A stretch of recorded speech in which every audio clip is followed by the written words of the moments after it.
Muchas gracias, Manuel. Bueno, pues damos la bienvenida al nombre de todo el Senado de la República, quienes nos encontramos acá, la senadora Cristina Díaz, presidenta de la Comisión de Gobernación, y el senador Zoé Robledo, quien junto conmigo estamos trabajando para que el Senado de la República pueda tener las distintas leyes que tienen que ver con los derechos de las mujeres internas, pues gocen de, como dice la Constitución, de todo un proceso que garantice la reinserción social y, por supuesto, para quienes son madres de familia, pues estos derechos, claro que alcancen debidamente a sus hijas y hijos.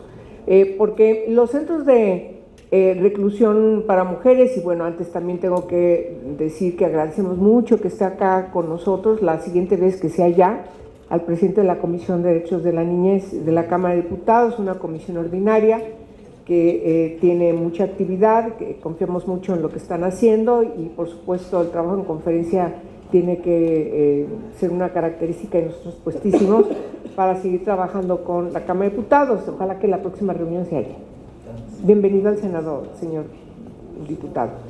El diputado Jesús Valencia. Los centros de reclusión para mujeres, sean exclusivos para mujeres social mixtos, cometen una serie de violaciones a los derechos humanos de las internas, que abarcan desde hacinamiento, castigos de aislamiento y nulas condiciones para que sus hijas e hijos puedan crecer a su lado. Así lo documentó la Comisión Nacional de los Derechos Humanos en su informe especial sobre el estado que guarda los derechos humanos de las mujeres internas en los centros de reclusión de la República Mexicana 2013, que muestra las condiciones en las que viven las mujeres privadas de su libertad porque están cumpliendo una sanción punitiva por haber cometido un hecho inscrito en delitos inscritos en las leyes penales, pero que además representan el 4.8% de la población encarcelada.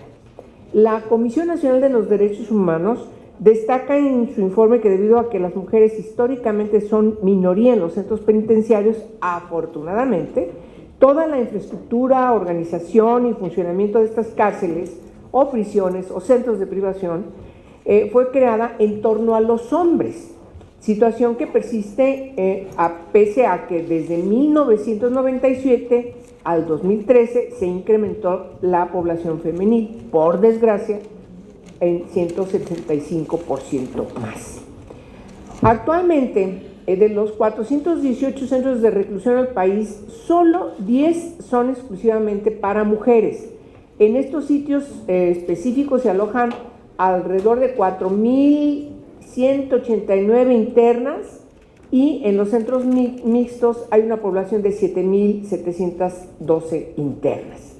Pero el dato quizás más relevante, considerando que no existen las condiciones para su desarrollo dentro de los centros de internamiento, es que hay 377 niñas y niños viviendo con sus madres y 48 mujeres que hoy están embarazadas. A pesar de que durante los últimos años se ha registrado significativamente avances en el sistema penitenciario para intentar mejorar las condiciones de las personas en reclusión, es evidente que existen graves rezagos en el sistema, los cuales impiden el efectivo respeto de los derechos humanos de la población de estos centros de privación de libertad. Y en el caso particularmente de las mujeres, ustedes imaginarán, pues la situación todavía se agrava más, dado que en su mayoría llevan tras de sí una discriminación histórica que conlleva un doble castigo. Esto afecta ineludiblemente a quienes son madres de familia, que dejan a sus hijos afuera, pero las que tienen a sus hijos dentro porque han nacido en la prisión, pues las condiciones son verdaderamente lamentables. Esto se ve reflejado, sin lugar a dudas, en el anuario que la organización Reinserta, que dirige Saskia Niño de Rivera, es un lugar común encontrar en cada una de sus páginas la situación en la que se encuentran las niñas y los niños. Si ustedes revisarán en cada una de sus páginas cómo las niñas y los niños se encuentran, en el caso del estudio que ya realizó, que es el Santa Marta Acatitla, que tiene la característica de que las niñas y los niños se encuentran ahí hasta los 6 años, a diferencia de otros centros de privación de libertad donde se quedan hasta los 3, pero también hay una gran discrecionalidad en más de alguno, donde hay autogobierno, donde hay niños mayores de 6 años. Obviamente, que ella explicará, las niñas y los niños están en anonimato, y una forma de juego es que ellos mismos hicieran sus máscaras, no son sus nombres, pero lo interesante del anuario es que presenta a cada niña, a cada niño, además diciendo algo y dibujando algo.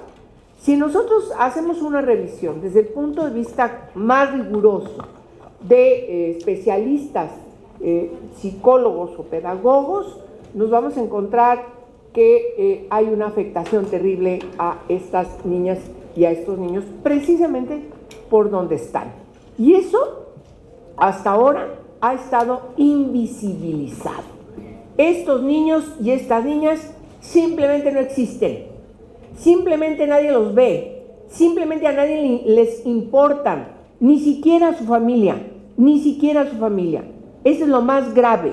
La sociedad no toma consideración de que una persona, en este caso una mujer, porque no hay un solo padre que tenga o que reclame su derecho a tener a su hijo mientras que está privado de su libertad para asumir su paternidad, siempre son las mujeres. Vamos a encontrar que las mujeres, además de la situación paupérrima en la que se encuentran, esto alcanza a las niñas y los niños. Y se los decimos y se los digo porque conozco cómo viven en Santa Marta, Acatitla. Un pequeño lugar, una plataforma chiquita donde su cama de cemento, y en esa cama chiquita allí mismo tiene acomodado toda la ropita de la niña, del niño, y la criatura duerme con su mamá. Y entonces entra uno y dice, ¿qué es esto? En una pequeña habitación donde está con otras internas que también son madres, la situación es verdaderamente caótica, terrible. La sola convivencia de las niñas y los niños ahí es inadmisible. Por todos lados en que ustedes vean se afecta sus derechos humanos de esas criaturas. Y ya no digamos de las instalaciones, que no son de ninguna manera apropiadas, aun cuando en el caso de Santa Marta Acatitla hizo un esfuerzo por tener un CND, que más o menos uno lo ve, que están intentando, que puede estar más o menos en condiciones. Si vamos a otros centros de privación de libertad, ni siquiera eso, ni siquiera eso. Entonces, hay una gran cantidad de señalamientos por parte de la Comisión Nacional de Derechos Humanos, pero también de la Comisión de Derechos Humanos del Distrito Federal. También hay que decirlo. Este asunto no es nuevo, ha estado visibilizado desde hace mucho tiempo y parece que a las autoridades esto no les importa. Pues a nosotros sí.